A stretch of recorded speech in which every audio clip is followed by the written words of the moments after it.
Ce qui frappe le visiteur du pays de Herve, ce qui enchante quotidiennement ses habitants, c'est son paysage. Splendide, vivant et apaisant, il se donne à regarder dans ses vallonnements, ses ruisseaux, ses haies vives, ses quelques vergers, vestiges d'un riche passé fruitier, ses échaliers et barrières, ses villages construits autour des clochers, ses nombreuses petites routes, chemins et sentiers, ces vieilles et magnifiques maisons de fermes isolées ou regroupées en hameaux. Cette image figée du pays de Herve, que l'on retrouve sur ce rond-point, a-t-elle encore sa place? Depuis déjà une quarantaine d'années, le pays de Herve vit de profondes transformations économiques, sociales, culturelles. Son paysage se modifie.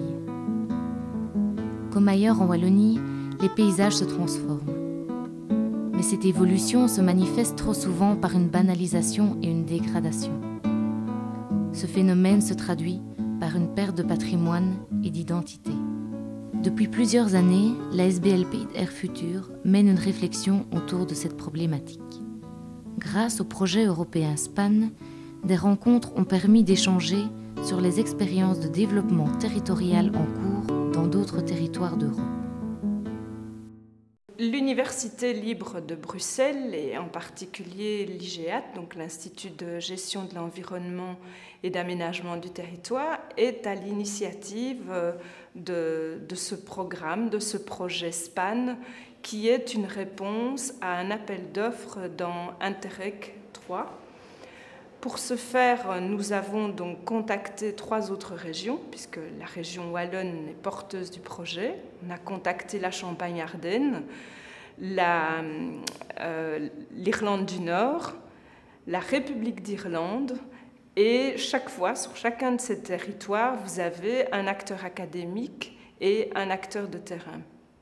Alors pourquoi ces 2 dimensions-là? Parce qu'il nous apparaissait utile de formaliser, d'apporter une théorie sur les pratiques mises en place sur les territoires. Ce qui est intéressant ici, c'est que comme on est au cœur de 4 législations différentes, on peut quand même comparer ce qui se passe en matière de processus de développement local, puisque on va quand même retrouver toujours de la participation citoyenne. Je peux même dire que c'est un processus de développement citoyen. On va retrouver une place des élus, c'est pour ça qu'on parle de gouvernance. Il y aura des acteurs tant publics que privés. Et puis surtout, il y aura à chaque fois un animateur, une cellule opérationnelle de développement local. Le pays de Herve est donc le second des territoires pilotes du projet SPAN sur la région wallonne. Il a été sélectionné parce que c'est une zone rurale homogène qui est entourée de zones urbaines, qui a un cachet bien alloué et surtout qui est portée par des citoyens au départ du projet. Alors, qu'apporte l'accompagnement par un organisme comme la Fondation rurale de Wallonie? Eh bien, tout d'abord, comme il s'agit d'un projet citoyen, il faut faire en sorte que ces citoyens apprennent à collaborer avec les élus et inversement, monter ensemble un partenariat, prendre des décisions, décider d'un projet de territoire ne va pas de soi.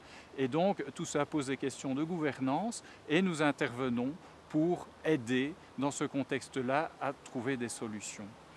Ensuite, il y a bien sûr l'homogénéité du pays avec ce projet paysage. Ça veut dire qu'il y a une identité qui est partagée et c'est certainement un des facteurs importants dans un projet de territoire.